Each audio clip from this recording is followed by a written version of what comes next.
अस्सलाम वालेकुम रहमतुल्लाहि व बरकातुहू। देखो भाई, हरम शरीफ के अंदर जगह जगह पे इस तरह से कबूतर रहते हैं। लोग उनको मोहब्बत के साथ सवाब की नीयत से हरम के कबूतर के नाम से दाना डालते हैं। बहुत अच्छी बात है, माशाल्लाह, सवाब का काम है और बहुत अच्छा अमल है, डालना चाहिए। लेकिन मेरा आज जो वीडियो शूट करने का मकसद है उसके पीछे ये है कि मैंने एक बूढ़ी औरत को दाना डालते डालते नहीं बल्कि एक बूढ़ी औरत को कबूतर के पास से गुजरते हुए एक बात कहते हुए सुना। वो ऐसा कह रहे थे कि भाई जो कबूतर के दाना डाले हुए ना कबूतर को, उसमें से थोड़े से दाने उठा लो ताकि जो औरत को हमल नहीं ठहरता है, जिन औरत को बच्चा नहीं होता है, ये दाने पीस कर उसको आटे में खिला दिया जाए तो इंशाल्लाह उसको हमल ठहरेगा। इंशाल्लाह तो मैं कह रहा हूँ, उसने कहा कि हमल ठहरेगा। भाई ऐसा कुछ अकीदा वगैरह रखना नहीं चाहिए, बिल्कुल गलत अकीदा है। अगर ऐसा हो जाए तो कबूतर से ज़्यादा दाने तो हमारे थैली के अंदर हो जाएंगे, बेचारे कबूतर भूखे मर जाएंगे। ये बिल्कुल गलत बात है, ज़मानी जाहिलियत वाली बात है और ये बातें फैलाना भी नहीं चाहिए। आए मोहब्बत के साथ, अकीदत के साथ, सवाब की नीयत से हरम के कबूतरों को दाना डाले। और रही बात बच्चे पैदा होने की और औलाद के देने की, तो अल्लाह के हाथ में है। हरम शरीफ में आए, अल्लाह के घर को पकड़ के अल्लाह से मांगे कि अल्लाह नेक साले औलाद अता फरमाए। अस्सलाम वालेकुम। ये जो मकानात है ना, यहाँ के शेख लोगों के और मस्जिद के जो इमाम साहब, मौज़िन साहब है, ये सब ये अतराफ़ में रहते हैं। और नीचे से उनका दरवाज़ा जो देखे नहीं अपन जाते आते, तो नीचे से गेट है उनका, सीधा हरम में पहुँच जाते, डायरेक्ट हरम के अंदर पहुँच जाते। यहाँ के जो बड़े बादशाह लोग हैं, इसी तरह वो इमाम हैं, हर मस्जिद हर दिन के अलग अलग, हर नमाज के अलग अलग इमाम है, मौज़िन है, अलग अलग मौज़िन है, 4-5 मौज़िन है, तो सबके अलग अलग बंगले हैं अंदर। और नीचे से रास्ता डायरेक्ट हरम में खुलता है उनका। ये यहाँ से जो शुरू होता है वो एंड होता है, कितना बड़ा है। इसीलिए होटल का नाम नहीं है इसके ऊपर कोई। महल है ये बादशाह का पूरा। या?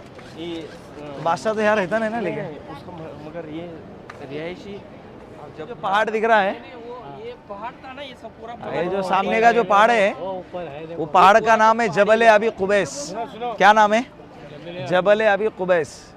कुफ़ार मक्का आप सल्लल्लाहु अलैहि वसल्लम की खिदमत में हाजिर हुए और हाजिर होकर कहने लगे कि अगर आप नबी है तो जो चांद दिख रहा है ना, चांद के 2 टुकड़े करके दिखाओ। तो अल्लाह के रसूल सल्लल्लाहु अलैहि वसल्लम ने अपनी उंगली का इशारा किया और चांद के 2 टुकड़े हो गए, जिसको हम तारीख़ की किताबों में, सीरत की किताबों में शक्के कमर के वाक़े से याद करते हैं। कौन सा वाक़या? शक्के कमर। शक यानी फटना और कमर के माना चांद का फटना, चांद के टुकड़े होना। तो वो जगह है जहाँ से खड़े रहकर अल्लाह के रसूल ने उंगली का इशारा किया और चांद के 2 टुकड़े हो गए। और वो 2 टुकड़े होता हुआ अपने महाराष्ट्र, बल्कि अपने हिंदुस्तान के इलाके के एक महाराजा ने भी देखा था। उसने वहाँ देखकर उसने कलमा पढ़ा। ये क्या वाक़या हो गया, ये चांद टुकड़े कैसे हो गया, इसके 2 टुकड़े क्यों हो गए? वाक़े की तहकीक के वास्ते अपने आदमी दौड़ाया, तो वो आदमी यहाँ पहुँचे और उसकी हकीकत जानी। उसके बाद जब उस तक ये सारी खबरें पहुँची तो उसने क्या किया? कलमा पढ़ लिया। देखो, इससे एक बात समझ में आ गई, जिसके मुकद्दर में अल्लाह हिदायत लिख देते हैं, हज़ारों किलोमीटर बल्कि 9000 किलोमीटर दूर रहने के बावजूद अल्लाह ने उसको हिदायत दी। और अबू जहल ने मुतालबा किया कि उंगली से चांद तोड़ो, चांद के टुकड़े हो गए, टुकड़े रहने के बावजूद ईमान नहीं मिला, यानी उसके मुकद्दर में हिदायत। तो यहाँ के गवर्नमेंट ने अभी तक पहाड़ के टुकड़े नहीं किए, पहाड़ को बाकी रखा है। जबल अबी कुबैस, इसकी बहुत सारी तारीख है इसके अंदर, जबल अबी कुबैस की। सामने की जो लाइब्रेरी दिख रही है, किताबों की लाइब्रेरी है, जो बंद है अभी, वहाँ तक जाने को रास्ता बंद कर दिया। ये वो जगह है, बाद लोग कहते हैं अल्लाह के रसूल सल्लल्लाहु अलैहि वसल्लम यहाँ पैदा हो गए। पैदाइश की जगह है ना? पैदाइश। हाँ, अल्लाह के रसूल के। हाँ, अल्लाह के। ये अभी उन्होंने लाइब्रेरी बनाई थी पहले, अभी हज में वगैरह जाने देते हैं। पिछला ग्रुप आया था तो हजरत आमिना, अल्लाह के रसूल, वो सब ख्यालात में लेकर आओ।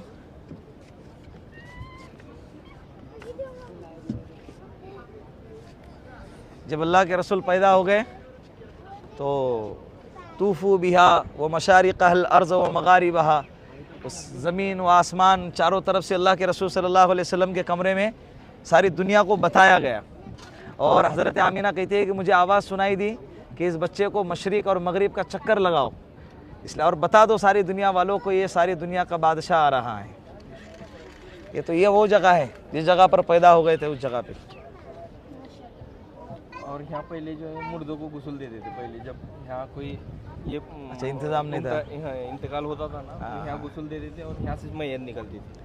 हरम उन्होंने हरम क्या में करे? मरने वाले। हाँ, हरम में मरने वाले या हरम के अतराफ में मरने वाले। अच्छा, यहाँ कैसा रूल्स है, जो भी मरता ना तो हरम वालों को खबर करते, तो उन्होंने उनके एम्बुलेंस आके वो धो धा कफन के दफन वहाँ करके यहाँ डायरेक्ट लेके तैयार करके ले तैयार गए। करके लेके आते। पहले यहाँ पुराना यहाँ था, मैं जाके अंदर देखे सुबह है वो पूरा वो हाजी लोगों को कमेटी की तरफ से 8 किलोमीटर दूर एक बिल्डिंग है, क्या नाम उसका, अजीजिया, वहाँ पर रुकाते। वहाँ से अगर उनको आने का रहा मस्जिद हरम में इबादत करने के लिए तो 24 घंटे बस की सर्विस रहती, बस यहाँ ला के छोड़ती है। यहाँ से उतर के फिर उनको सीधा बाबू सलाम के रास्ते से मस्जिद हरम में दाखिल होने का बाबू सलाम का है ना। बंद है लेकिन रास्ता, ये जो गेट है ना, दूसरी गाड़ी रहती और उनके रिश्तेदारों को उस गाड़ी के अंदर बिठा के कब्रिस्तान लेके जाते। हर एक को कब्रिस्तान में जाने की इजाज़त नहीं है, तो पूरा हाँ जो गिने चुने नहीं, अभी जो मरा हुआ उसके रिश्तेदार दफनाने के टाइम पे हाजिर रहे, तो वो गाड़ी के अंदर उसको लेके जाते। गुसल बिसल यहाँ होता, तैयार करते, गुसल करा के लेके आते। यहाँ से गाड़ी जाती, हरम में नमाज होती, सीधा यहाँ से फिर यहाँ से लेके आते, यहाँ से फिर गाड़ी लगी हुई एम्बुलेंस, उसमें बिठा के लेके जाते। जमजम है वो, हाँ पानी जमजम है। माशाल्लाह, वहाँ तक रखे। हाँ, ये साइड में बीच में कटर होगा।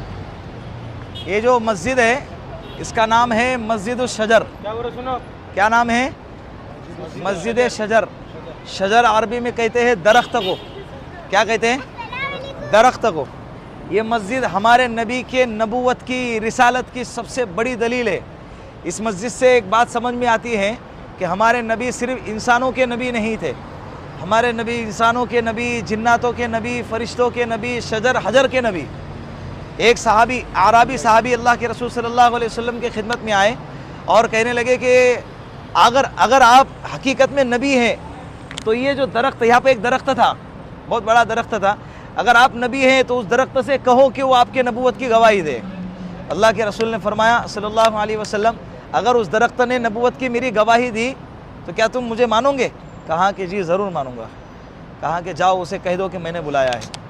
वो सहाबी, वो आरबी सहाबी गए और दरख्त से जाकर कहा कि मोहम्मद रसूलुल्लाह सल्लल्लाहु अलैहि वसल्लम आपको बुला रहे। अपनी जड़ें चीरता हुआ, सीना चीरता हुआ ज़मीन का, अब पता नहीं अल्लाह के रसूल किस जगह पर बैठे हुए होंगे। यानी ये इलाका वो है जहाँ पर हमारे आका के क्या गिरे हैं? कदम गिरे हैं, बदन मुबारक कहीं ना कहीं लगा हुआ है, छुआ हुआ है। तो अल्लाह के रसूल सल्लल्लाहु अलैहि वसल्लम के पास दरख्त चीरता हुआ आया और कहने लगा, लब्बैक या रसूल अल्लाह, अंत नबीयुक, मैं हाजिर हूँ अल्लाह के रसूल, आप कौन हैं? अल्लाह के नबी है। अल्लाह के नबी है। और फिर जाकर अपनी जगह पर खड़ा हो गया। उस साहबी ने देखे और फ़ौरन अल्लाह के रसूल सल्लल्लाहु अलैहि वसल्लम के हाथ पर कलमा पड़ा। तो ये इस मस्जिद का नाम क्या है? मस्जिद शजर। शजर अरबी में कहते हैं दरख्त। हाँ, दरख्त, उस जगह पर मस्जिद बनाई गई। अगर दरख्त अपनी जगह पर बाकी रहता तो वहाँ पर लोग धागे बांधते, मन्नतें बांधते, उसके चक्कर लगाते और उसको चूमते, उसके पत्ते निकाल निकाल के इंडिया लेके जाते, तो सारी खुराफा शुरू हो जाती। इसलिए उन लोगों ने क्या कर दिया, तो मस्जिद तामीर फरमाई। इस मस्जिद का नाम है मस्जिदुल जिन। क्या नाम है? मस्जिदुल जिन। मर्दों का इंतज़ाम नीचे माशाल्लाह और औरतों का इंतज़ाम ऊपर किया हुआ है। बहुत बेहतरीन इंतज़ाम है नमाज का, औरतों का ऊपर, मर्दों का नीचे। मैंने ताइफ के सफ़र में कहा था कि आप सल्लल्लाहु अलैहि वसल्लम जब ताइफ के सफ़र से वापस आ रहे थे तो यहाँ पर अल्लाह के रसूल नमाज़ पढ़ रहे थे। तो एक बात हमारे दिल में ये यकीनी होना चाहिए कि अल्लाह के रसूल यहाँ आए थे। बोलते नहीं क्या, पता नहीं कहाँ आए होंगे, लेकिन यहाँ कन्फर्म आए थे कि अल्लाह के रसूल यहाँ खड़े रहकर क्या पढ़ रहे हैं? नमाज़ पढ़ रहे थे और कुरान करीम की तिलावत कर रहे थे। जिन्नातों ने अल्लाह के रसूल के कुरान करीम की तिलावत को सुना, मुतासिर हो गए और कलमा पढ़ा, मुसलमान हो गए। तो उस मस्जिद का नाम रखा मस्जिद जिन। ए दरख्त तक सीना चीरता हुआ जा रहा है, जिन्नात कलमा पढ़ रहे, हम उस आका के उम्मती है। अल्लाह उनके तरीके पर ज़िंदगी भर चलने की तौफीक अता फरमाए।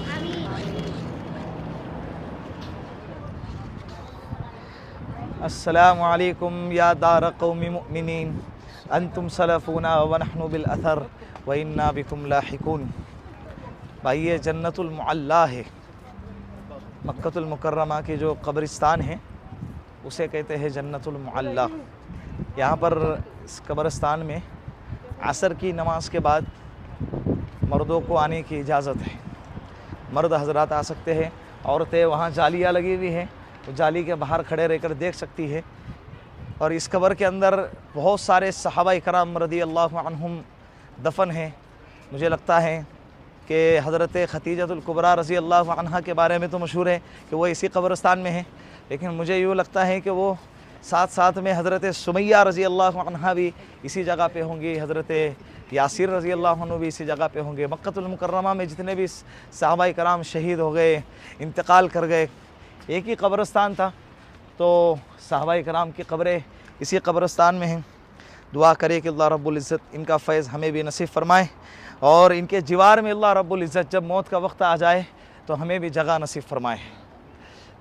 अल्लाह इनकी मग़फ़िरत फ़रमाए, अल्लाह इनके कब्रों को नूर से भर दे, करवट करवट अल्लाह रहमत नाजिल फ़रमाए, अल्लाह इनके कब्रों को जन्नत का बाग बना दे।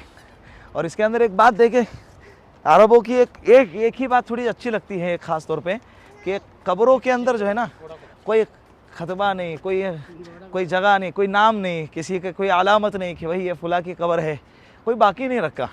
इसलिए कि इस्लाम में कब्र परस्ती का कोई तसव्वुर ही नहीं है।